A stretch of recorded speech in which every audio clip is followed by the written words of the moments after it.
Shalom, selamat pagi Bapak Ibu Saudaraku yang saya kasih, yang di rumah, dimanapun sudah berada, termasuk di gereja. Doa saya kita tetap dalam kondisi suasana hati penuh dengan damai sejahtera. Puji Tuhan. Saudaraku yang saya kasih dalam Tuhan Yesus Kristus, hari ini saya berbagi tentang antikris. Kalau kita bicara tentang antikris atau antikristus, sebuah kata yang sudah tidak asing bagi kita.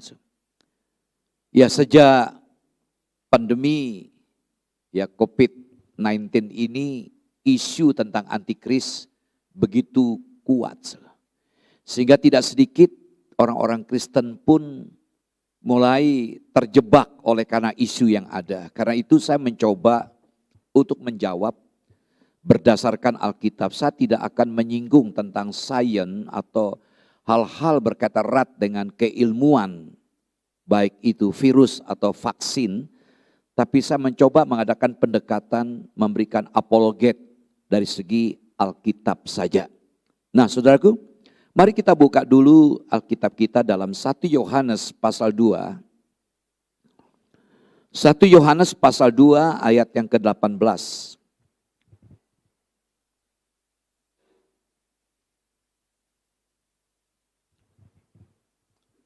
Saya bacakan ayat ini, 1 Yohanes 2 ayat 18.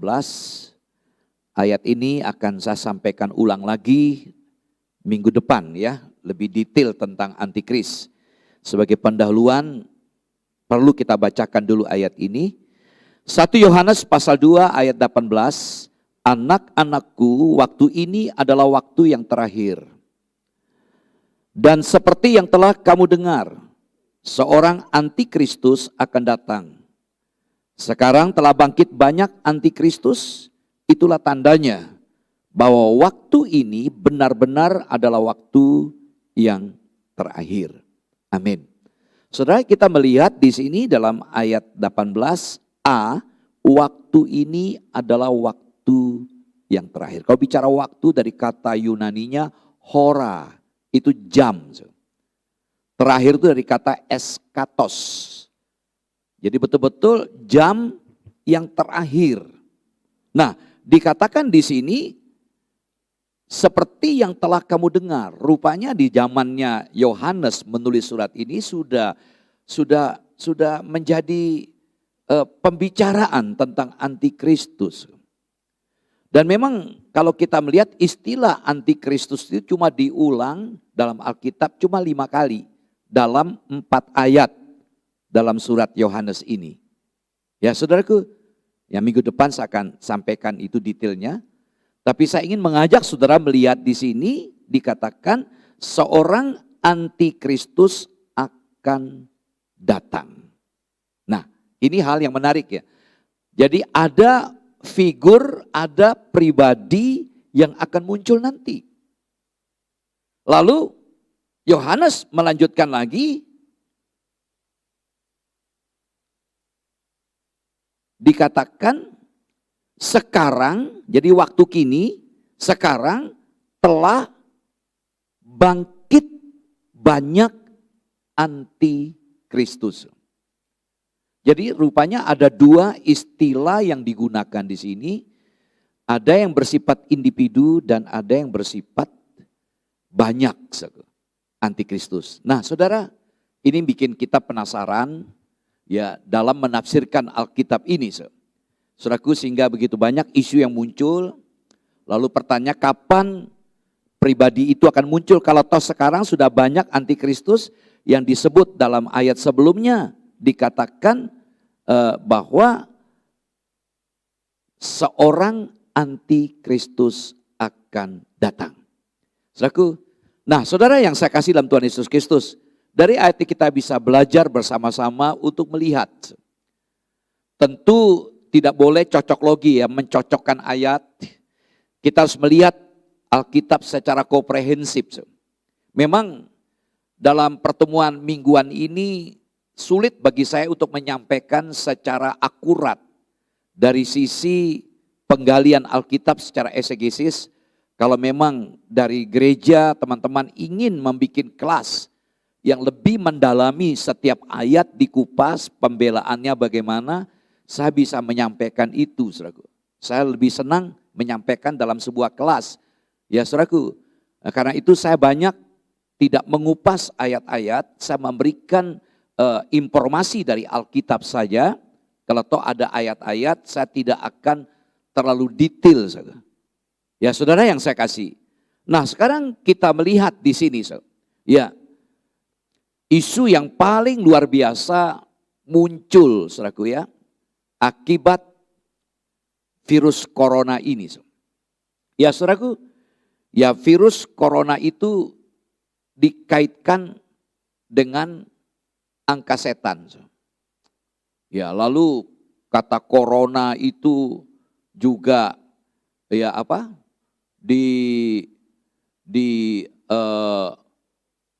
Artikan kata C menurut abjad sesuai menghasilkan angka 66. Saudaraku, jadi begitu hebatnya utak-atik ayat. Saudara. Bahkan virus corona itu juga merupakan dikatakan ajab Tuhan. Saudara. Hukuman dari Tuhan. Ya, hukuman dari Tuhan. Ya, di mana pemerintahan komunis begitu kejam dengan orang-orang Kristen. Lalu dikatakan juga bahwa banyak terjadi aborsi sehingga penghukuman itu terjadi di China dimulai. Jadi isu dibikin begitu. Bahkan virus corona ini juga, saudaraku, virus corona ini juga merupakan langkah awal dari antikristus. Nah, saudara, siapa itu antikristus? Saya tidak mengupas lebih detail ini, saya salah kirim ya. Ya, saya lewati aja. Nah, saudaraku yang saya kasih, siapa antikristus? Apakah virus corona adalah alat antikristus? Ini pertanyaan yang coba kita pikirkan bersama-sama.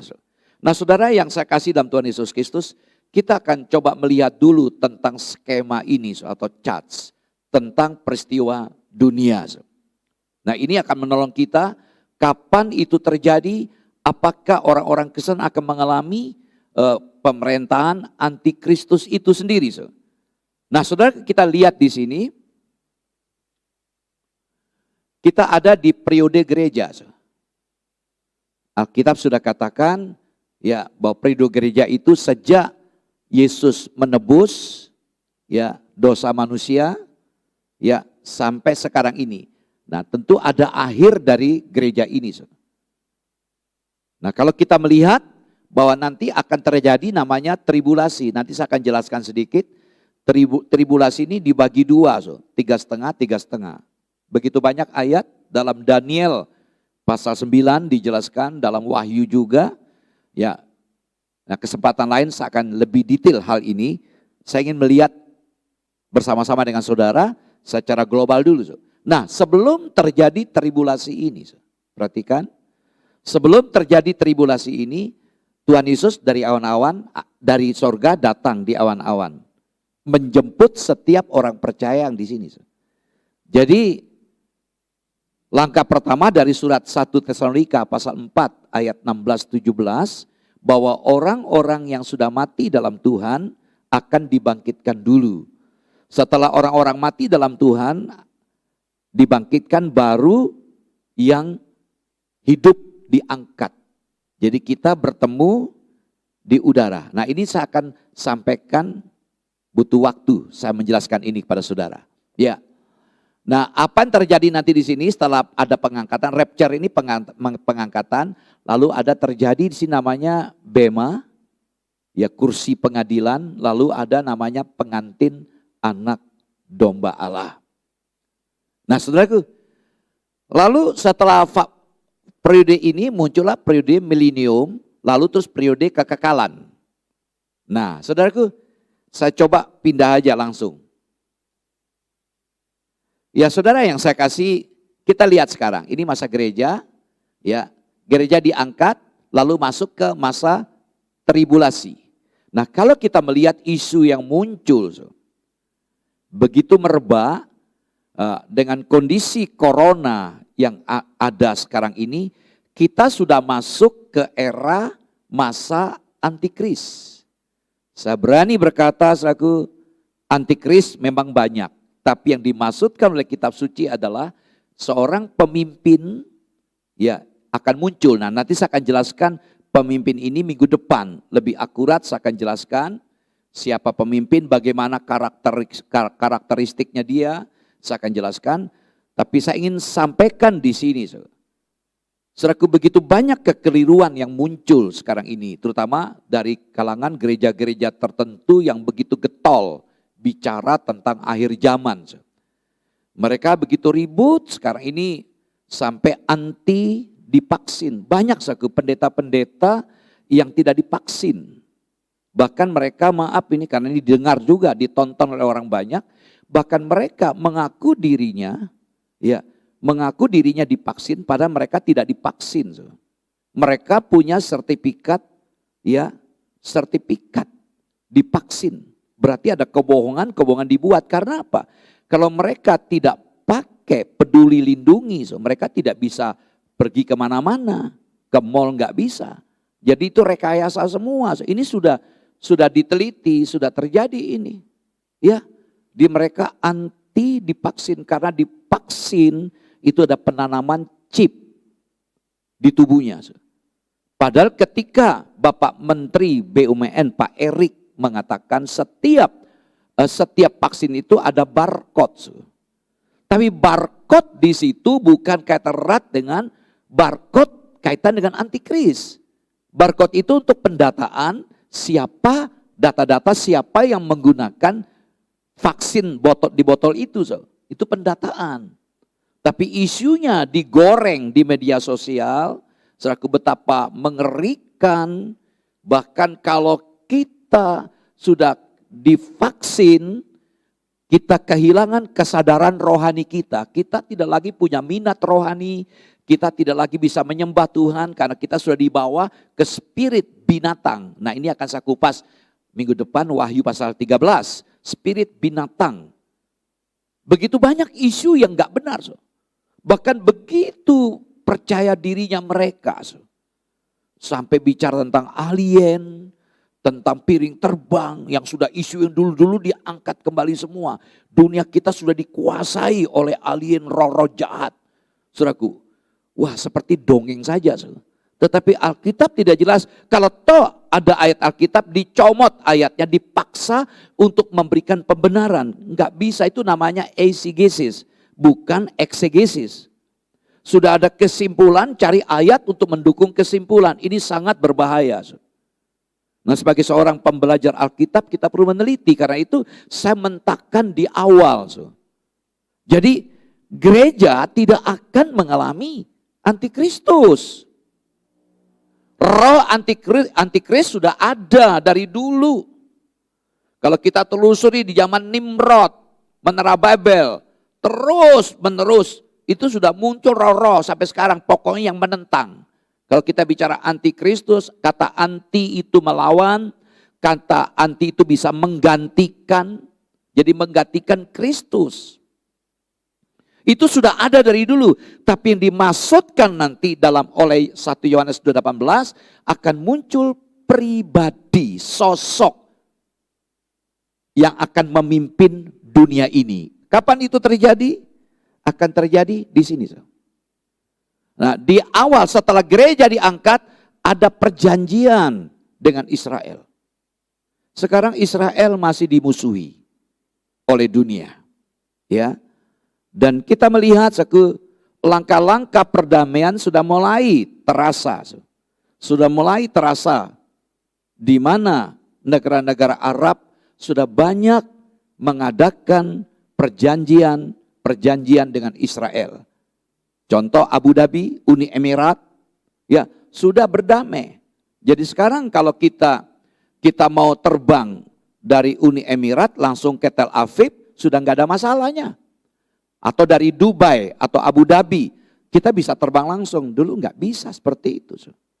Ya, karena sudah ada hubungan diplomatik yang begitu dekat.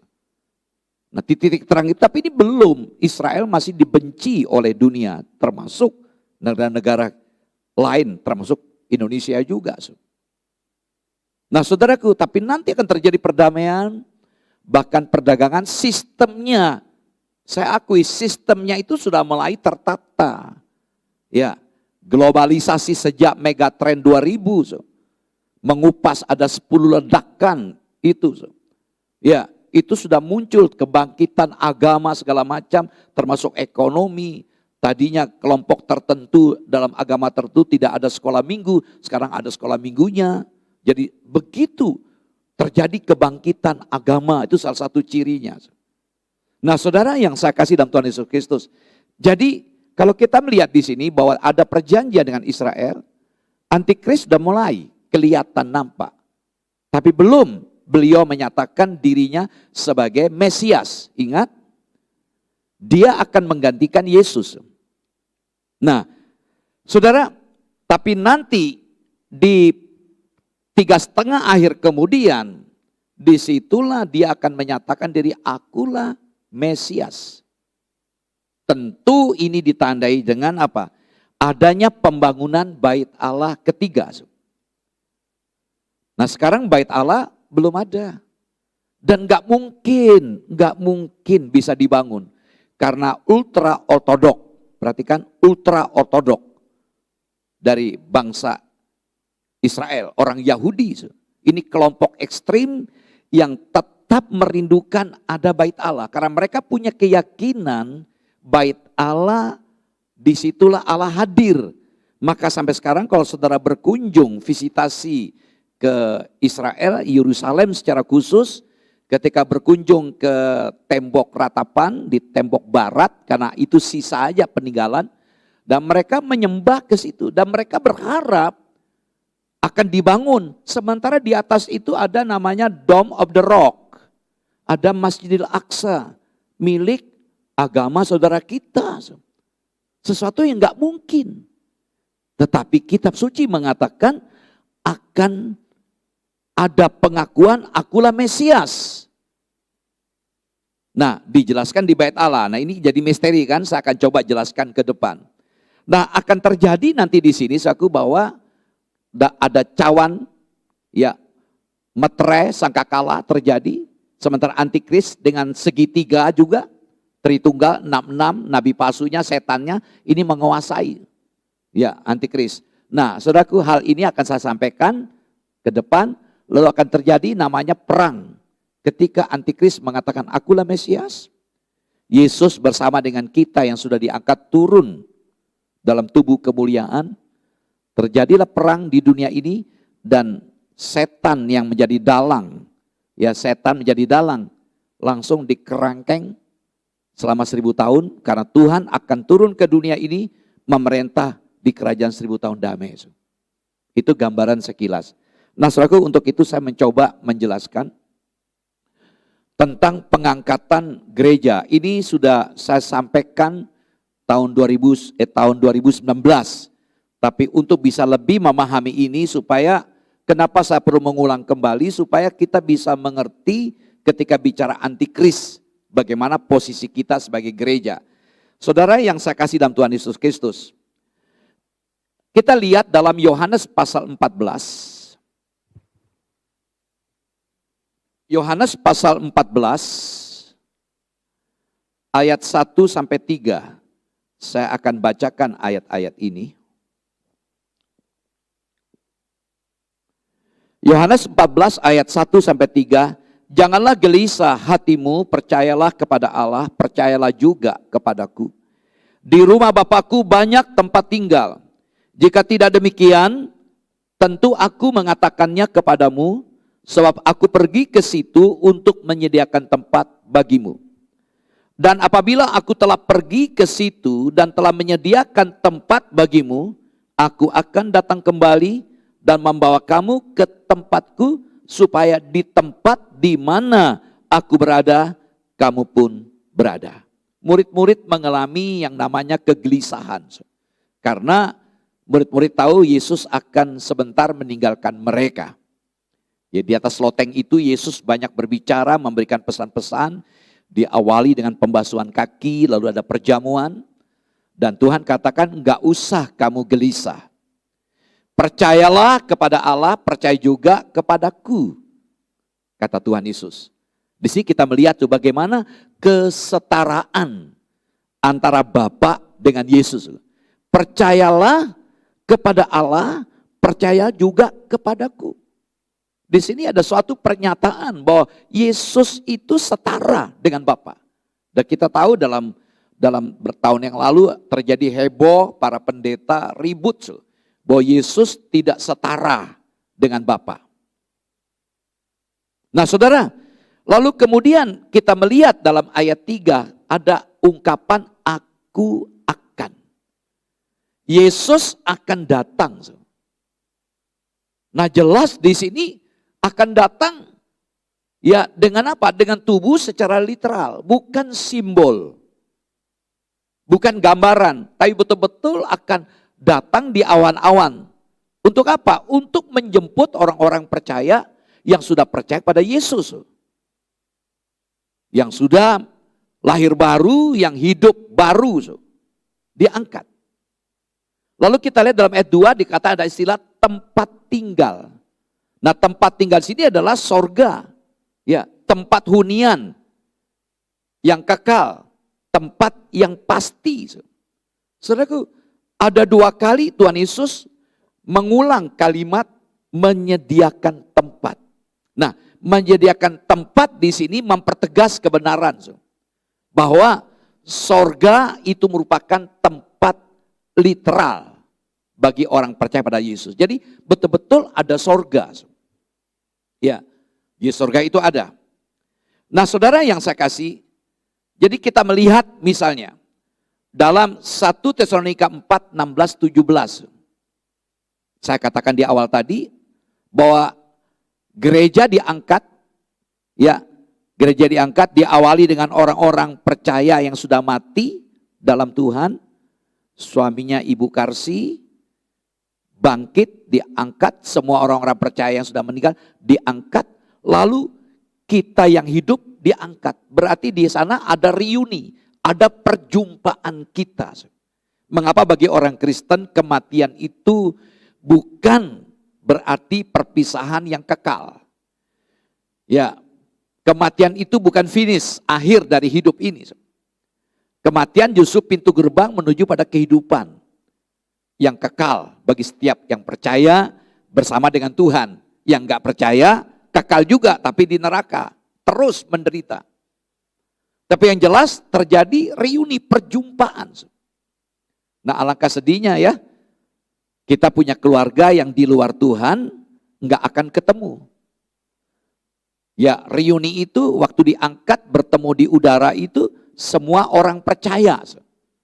Yang tidak percaya, dengarkan, yang tidak percaya tidak dibangkitkan.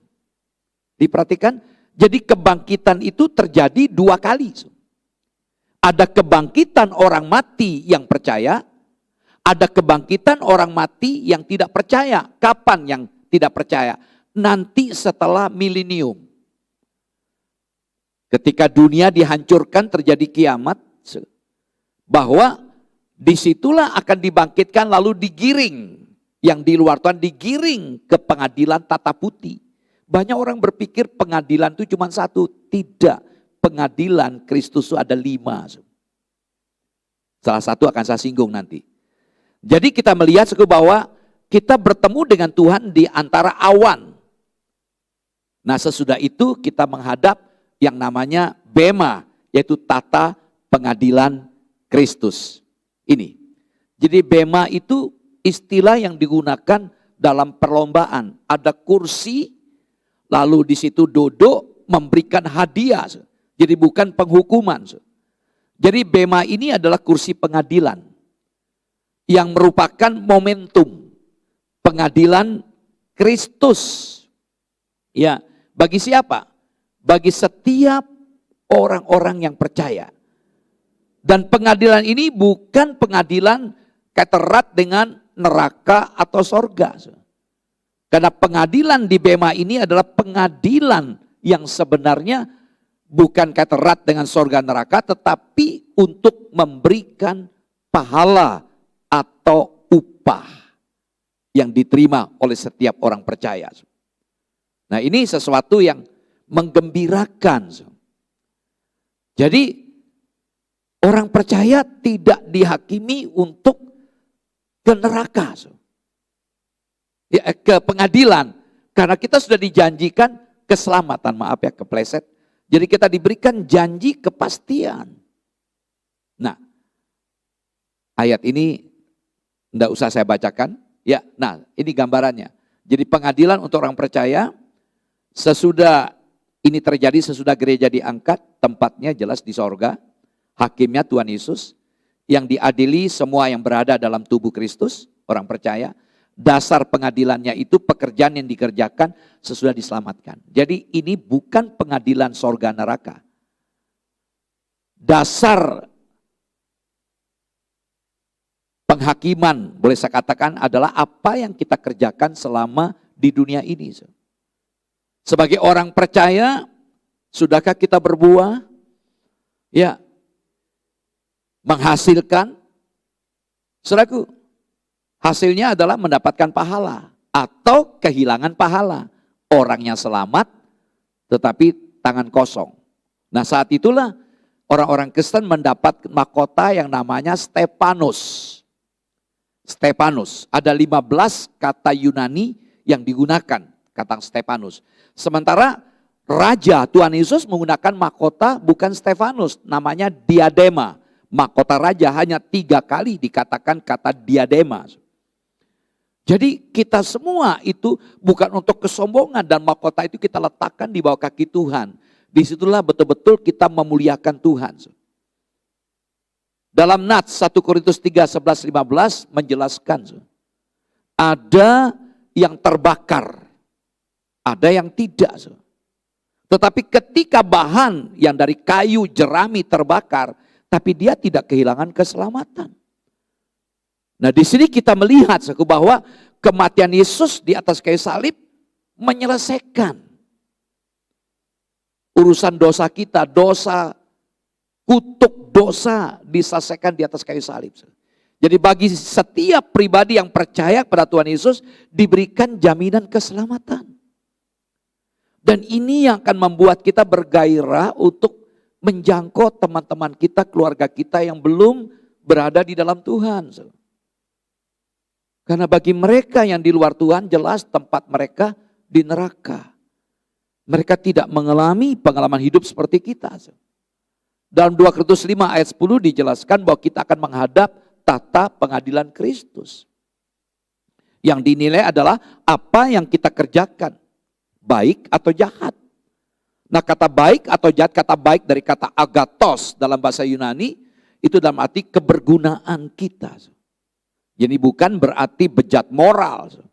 Ya, di sini bicara tentang kakos, tentang perkenanan kita, kelayakan kita sebagai seorang yang sudah diselamatkan.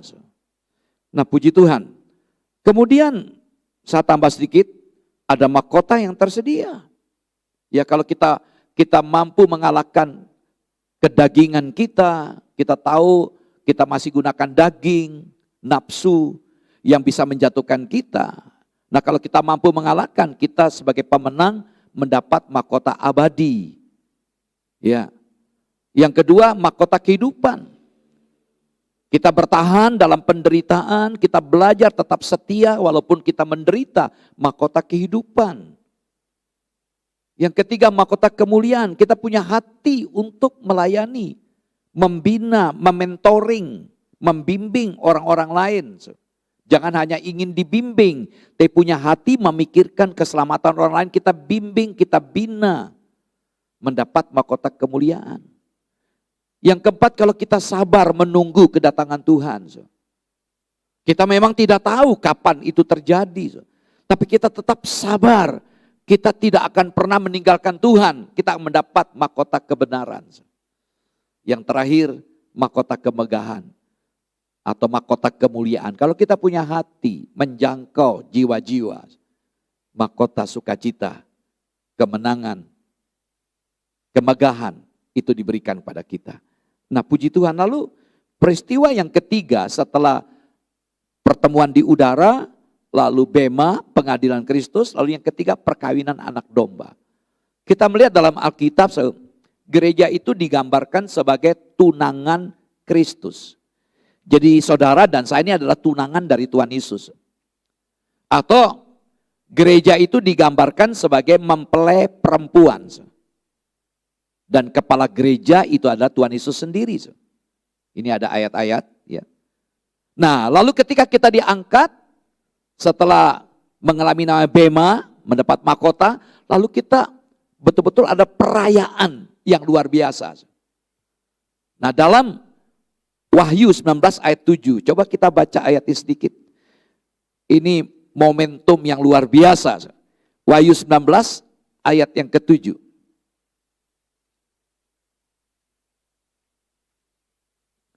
Demikian firman Tuhan, marilah kita bersukacita dan bersorak-sorai dan memuliakan Dia. Karena hari perkawinan anak domba telah tiba dan pengantinnya telah siap sedia. Jadi betul-betul ada perayaan yang luar biasa di sorga. Ya, ini bukan arti literal, bukan arti simbolik, tapi ini betul-betul terjadi secara literal. Jadi di situ digambarkan pengantin suci, dari kata Yunaninya agalio, bersukacita dan bersorak-sorai. Saudaraku, akan terjadi itu. Nah kita bayangkan ya orang yang menikah. Ya berapa hari yang lalu, ya saya meneguhkan pernikahan dan sungguh-sungguh begitu megah, begitu anggun.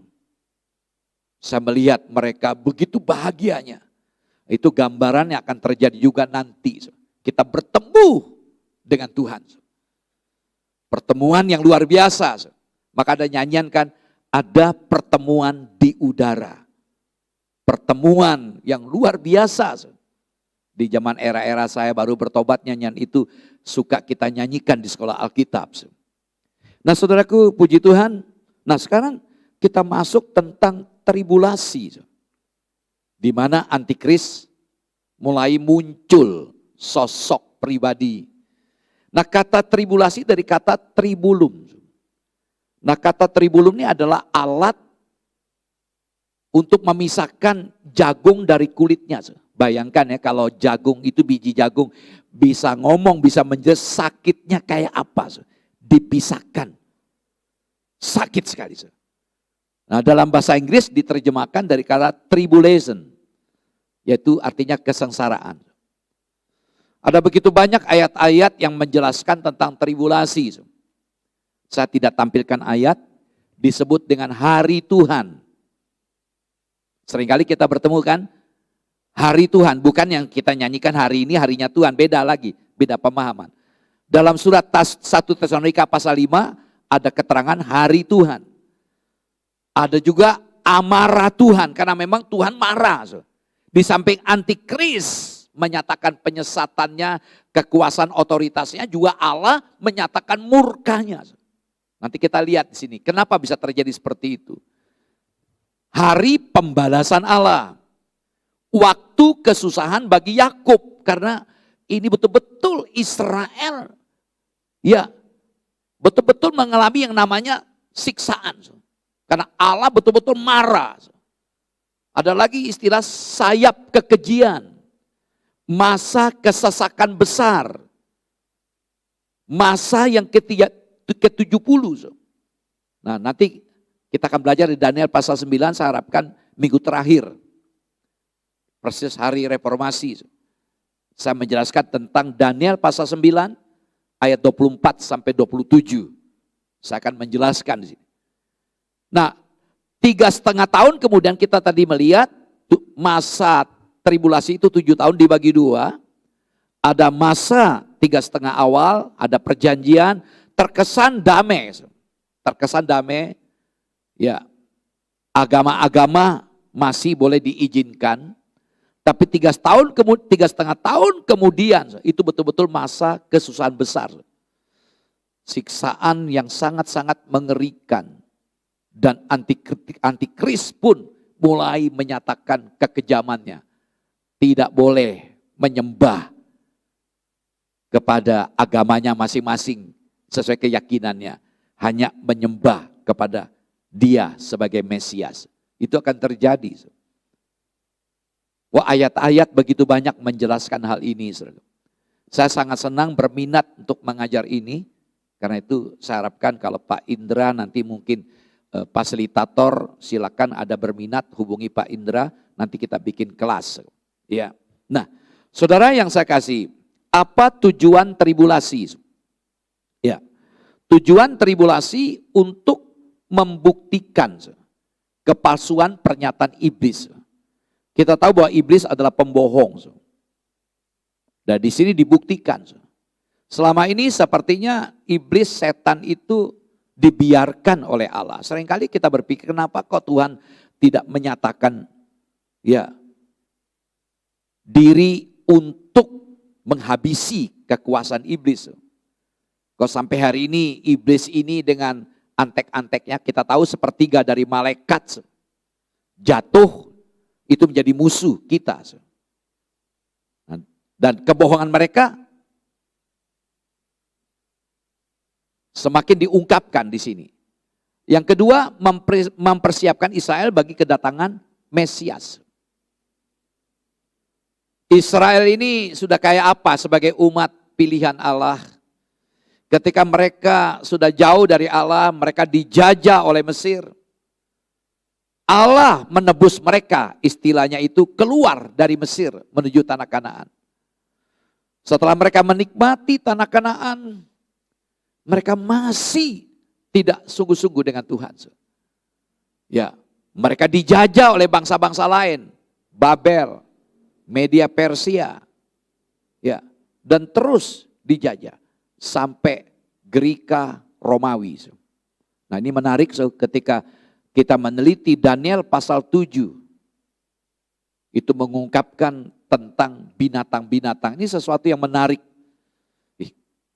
Saudaraku, tetapi yang jelas Israel disiapkan betul-betul karena mereka bangsa pilihan Allah. Untuk mereka menerima anugerah. Lalu yang ketiga, kesempatan terakhir bagi bangsa-bangsa untuk bertobat. Walaupun kita tahu gereja sudah diangkat, peluang untuk bertobat masih ada di masa antikris. Memang gak gampang. Kalau kita melihat dalam Wahyu pasal 6 sampai dengan pasal 18 ya, kita tidak menjumpai tentang gereja dan Roh Kudus. Karena itu bukan eranya gereja. Tapi yang luar biasa, ada peluang bagi mereka untuk bertobat. Di masa tribulasilah inilah Allah menyatakan kesetiaannya untuk menghukum dosa. Selama ini kita berpikir, kenapa kok Tuhan tidak menghukum orang yang berdosa? Kalau kita lihat di zaman-zaman dulu ya, orang bersalah dihukum. Ingat Ananias, Safira berbohong langsung mati. Kenapa sekarang tidak dinyatakan itu? Kita mungkin berpikir, berkata Allah itu suci, kenapa membiarkan dosa? Nah di sini kita lihat nanti. Allah menyatakan kesetiaannya untuk menghukum dosa. Karena Allah itu suci. Sehingga dia mendatangkan murka bagi orang-orang yang tidak percaya. Dan ini meliputi seluruh dunia. Nah sekarang pertanyaan kembali kepada pernyataan saya di awal. Bagaimana dengan gereja? Saudaraku yang saya kasih, gereja tidak mengalami tribulasi. Saya ingin menegaskan aja. Sehingga kita nggak perlu ribut lah bicara tentang vaksin. Vaksin itu ya memang kita nggak usah ribut corona itu bagaimana. Ya yang jelas itu musibah yang sedang dihadapi oleh dunia. Nah untuk mengatasinya perlu divaksin. Jadi kalau ada pemahaman-pemahaman jangan divaksin. Nanti antikris menguasaimu. Nggak usah khawatir. Gereja tidak mengalami itu. Karena tribulasi itu adalah masa di mana Allah murka. Ya. Mari kita baca Wahyu pasal 3 ayat yang ke-10. Saya tidak banyak menggunakan ayat Bapak Ibu Saudaraku karena ini baru pendahuluan untuk membuka pemahaman, karena saya tidak mau banyak menghabiskan waktu, saya menghargai waktunya Bapak Ibu Saudara. Wahyu pasal 3 ayat 10. Demikian firman Tuhan, Wahyu pasal 3 ayat 10. Karena engkau menuruti firmanku untuk tekun menantikan aku, maka aku pun akan melindungi engkau dari hari pencobaan yang akan datang atas seluruh dunia untuk mencobai mereka yang diam di bumi. Ini memang bicara tentang gereja Philadelphia. Tapi kalau kita meneliti teks ini dengan teliti, ada pernyataan yang menarik dikatakan di situ dalam ayat 10, ya, hari pencobaan. Nah, hari pencobaan ini adalah istilah lain tentang tribulasi. Ya, lalu kita menjumpai keterangan kata hari pencobaan yang akan datang atas seluruh dunia. Jadi akan terjadi namanya masalah besar di seluruh dunia. Nah, lalu orang-orang yang menggunakan isu COVID ini buktinya. Biasanya virus kan hanya di tempat tertentu. Flu burung hanya di daerah tertentu. Tidak sampai menyebar seluruh dunia. Nah sekarang buktinya. Lo kaitkan dengan tanda zaman, penyakit sampar. Nah penyakit sampar itu adalah COVID. Padahal kalau kita telusuri COVID itu sudah jauh sebelum COVID-19 sudah ada. Ya, saudaraku yang saya kasih. Kalau kita melihat ayat ini, sesuatu yang menarik. Hari pencobaan yang akan datang atas seluruh dunia untuk mencobai mereka yang diam di bumi. Nah kalau kita meneliti secara eksegesis, terjadi betul-betul masa penindasan aniaya yang tidak pernah terjadi dan tidak akan pernah terjadi lagi. Sekali lagi saya katakan, akan terjadi penindasan aniaya yang yang baru terjadi saat itu dan tidak akan pernah terjadi lagi. Hanya di masa tribulasi itu. Dan sekarang belum. Kalau toh ada aniaya penindasan hanya di wilayah tertentu. Kayak sekarang misalnya di Afghanistan. Hanya wilayah itu saja. Indonesia damai. Tapi nanti seluruh dunia, skopnya seluruh dunia. Nah sekarang, saya baca ulang ayat 10. Karena engkau menuruti firmanku untuk tekun menantikan aku, menantikan Yesus, maka aku pun akan melindungi engkau. Jadi hari pencobaan itu akan terjadi nanti. Dan tidak akan pernah terjadi lagi. Tapi bagi gerejanya, akan dilindungi. Jadi perhatikan, gereja artinya orang-orang yang percaya tidak ditentukan untuk dimurkahi. Tapi kita ditentukan untuk diselamatkan. Darah Yesus di atas kayu salib sudah menyelesaikan masalah dosa kita. Mari kita lihat 1 Tesalonika pasal 5 ayat 9 sampai 10. 1 Tesalonika pasal 5 ayat 9 sampai 10.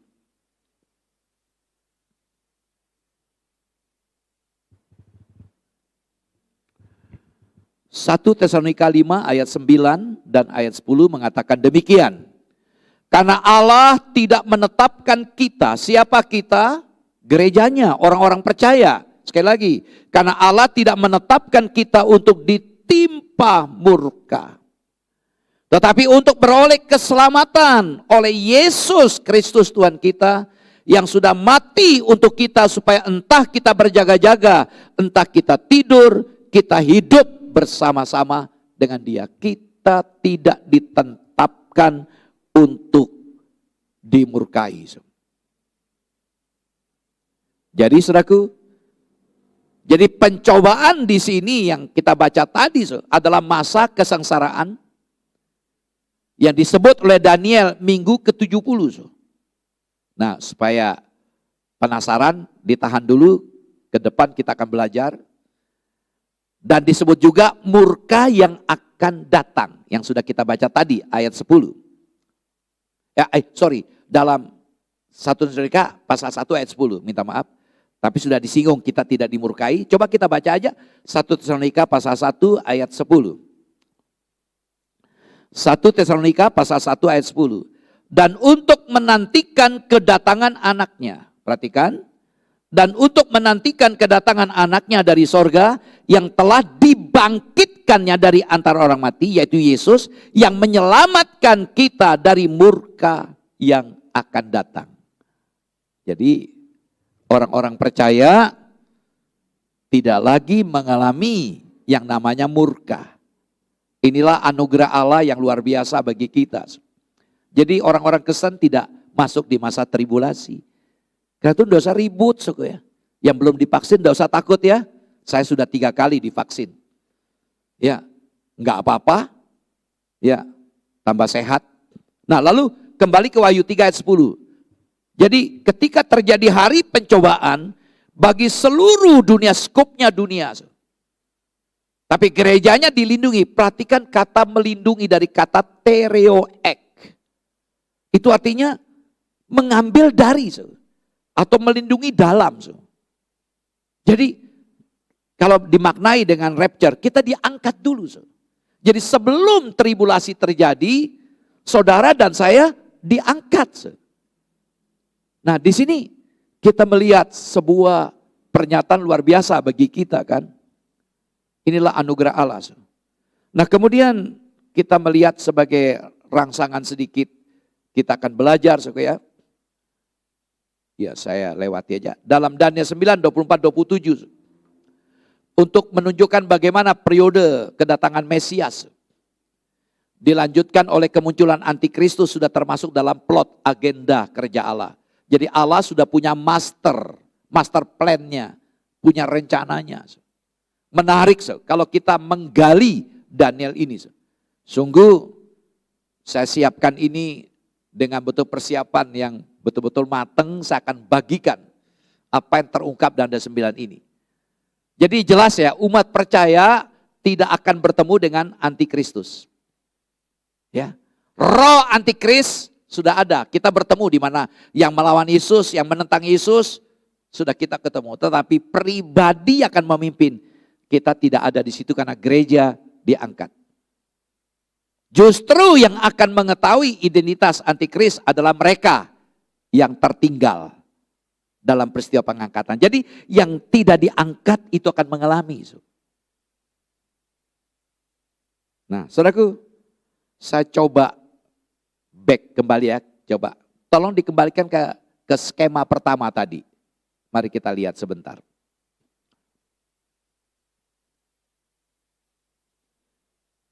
Iya. Saudara, jadi ketika Tuhan Yesus datang di awan-awan, mengangkat gerejanya, berarti ada yang ketinggalan di masa kita ini. Kita tuh masa gereja kan ada orang-orang yang di luar gereja pun hidup di masa kita ini kan. Nah dunia, jadi ada yang tertinggal di sini. Nah yang tertinggal ini akan masuk di masa ini. Nah nanti kita setelah penghujung, kita akan turun bersama dengan Tuhan. Itu namanya kedatangan Kristus kedua kali. Memang ada pandangan teologi yang begitu banyak. Premil, ada amil. Bicara tentang premil juga ada istilah mid-trib, ada post-trib. Tapi saya lebih banyak merujuk kepada premilnya. Jadi istilah parousia dengan rapture ada dimaknai itu terjadi seketika. Tapi bagi premil beda. Jadi rapture lebih dulu terjadi. Pengangkatan gereja. Karena dengan tujuan untuk melindungi gereja. Nah setelah masa tribulasi berakhir, gereja yang diangkat turun ke dunia ini. Yesus mengambil alih dunia ini. Memimpin sebagai raja di atas segala raja. Disitulah pemerintahan Yesus ditegakkan kebenaran. Umur manusia bisa panjang 1000 tahun. Kalau berdosa dia mati. Sekarang kan orang berdosa tidak mati. Mati secara rohani ya, tapi mati secara fisik enggak. Nanti akan mati. Nah, lalu bagaimana dengan kita yang sudah diangkat? Kita yang sudah diangkat lalu turun itu tidak akan pernah mati. Ingat ketika Yesus dibangkitkan dalam tubuh kemuliaan. Itu akan terjadi seperti kita. Kita mau pergi ke Amerika tanpa pesawat, sudah ada di Amerika. Karena tubuh kemuliaan tidak dibatasi. Kita bisa makan, sebagai Tuhan Yesus sarapan pagi bersama murid di Tiberias, kita bisa makan. Enggak makan pun bisa karena tubuh kemuliaan. Tetapi di dunia ini masih menggunakan tubuh dosa. Nah, yang berdosa langsung mati. Yang menarik kalau kita belajar nubuatan-nubuatan, bahwa begitu banyak hal yang menarik di milenium. Memang ada pandangan amil, tidak percaya. Nah, saat inilah saat sudah penghujung, tinggal kiamatnya tunggu nanti. Nah, saudaraku, biarlah kita belajar hari ini, ya, bagian memaknai. Nah, apa menjadi pesan hari ini dalam pertemuan kita hari ini? Biarlah kita rindukan peristiwa yang luar biasa ini. Kita rindukan bahwa kedatangan Tuhan di awan-awan itu sebuah kerinduan yang perlu kita dambakan. Ya. Meskipun kita tetap menjalankan tanggung jawab kita di dunia ini. Sebagai mahasiswa, jalanilah tugas tanggung jawabmu sebagai mahasiswa. Sebagai pekerja, tetaplah bekerja. Karena Paulus juga menegur jemaat Tesalonika. Karena mereka begitu yakin Tuhan akan datang. Mereka tidak bekerja lagi. Sehingga Paulus menegur mereka, jangan makan kalau kamu tidak bekerja. Karena mereka memiliki pemahaman yang keliru tentang kedatangan Tuhan. Tetap jalankan tugas tanggung jawab kita. Karena bekerja itu adalah bagian dari ibadah. Nah, di samping itu, saudaraku, mari kita belajar untuk melakukan hal-hal yang positif, yang membangun selama kita percaya pada Tuhan Yesus. Jangan kita menjadi penonton saja. Jangan kita hanya mengkritik, menyalahkan sana sini, tapi tidak pernah membuat sesuatu. Sebagai gereja kita perlu bertindak. Karena itu perlu bertumbuh. Mari kita rindukan peristiwa ini bertumbuh. Kenapa? Kalau kita nggak bertumbuh, nggak mungkin bisa berbuah. Nah, di sini kita belajar untuk berlomba-lomba dalam pelayanan kita. Sesuai dengan karunia, talenta yang Tuhan berikan, kita lakukan itu. Ini kesempatan. Ya. Karena apa yang kita lakukan, sebagaimana Paulus berkata, jerih payamu tidak pernah sia-sia. Yang kita lakukan ini adalah untuk kita juga. Supaya kapasitas kita memuliakan Tuhan semakin meningkat. Jangan pernah kita berpikir kalau kita sudah dijamin keselamatan, lalu kita tidak buat apa-apa. Inilah kesempatan. Berhentilah untuk menjadi orang yang kecewa. Ya, saya sedih kalau ada orang yang masih menyimpan kepahitan dalam hidupnya. Saudara tidak akan pernah selesai memikirkan rasa kepahitan. Belajarlah berdamai, terutama dengan diri kita sendiri, dengan Tuhan. Saya yakin dengan orang lain pun kita akan berdamai. Saya prihatin kalau masih ada orang yang suka dendam, kebencian. Ingat, begitu banyak ayat-ayat menjelaskan akan merugikan kita sendiri. Karena itu, ini sebuah ajakan. Kita harus punya pandangan bahwa Tuhan akan datang kembali menjemputkan gerejanya. Pertanyaannya apa? Sudahkah kita siap kalau Tuhan datang hari ini atau besok? Sudahkah kita siap? Saya begitu yakin kalau kita siap, mulai hari ini kita punya komitmen untuk hidup benar. Komitmen untuk ambil bagian dalam pelayanan. Kita tidak usah lagi mengurus rasa harga diri kita. Ya, keberhargaan. Kita sudah berharga. Yesus mati di salib itu menunjukkan Anda dan saya berharga. Nggak usah tersinggung lah. Belajarlah memahami mengapa salib itulah kekuatan kita. Ketika kita memandang salib, kita akan melihat begitu berharganya saudara dan saya. Sehingga ketika kita menghargai, ketika kita melihat hakikat keberadaan kita sebagai pribadi yang berharga, ini yang memungkinkan kita tetap bertahan, kita setia dan tidak akan akan pernah meninggalkan pelayanan kita dan kita akan belajar untuk memberikan yang terbaik sehingga saat Tuhan datang kembali kita siap menerima mahkota itu. Mari saudaraku, begitu banyak gereja sekarang sedang berlomba-lomba untuk menyiapkan diri menghadapi kedatangan Tuhan. Tapi begitu banyak juga orang-orang Kristen yang tutup mata. Heran saya, jujur saya heran sejauh di mana pemahamannya tentang penebusan Yesus itu. Saya begitu yakin. Hidup ini memang anugerah. Tapi dengarkan, anugerah memberikan tanggung jawab.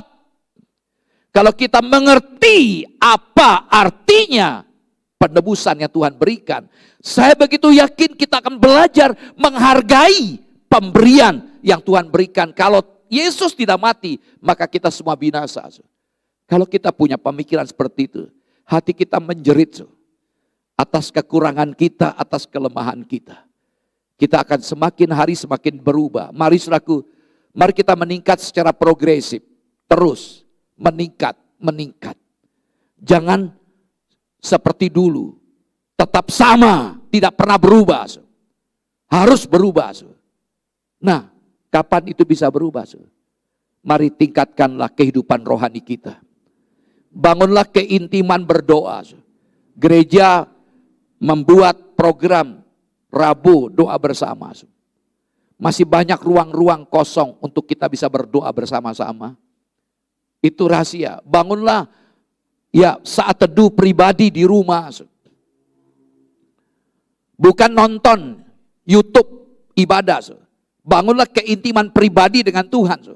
Kalau kita hanya nonton orang berkhotbah, itu nonton, bukan ibadah.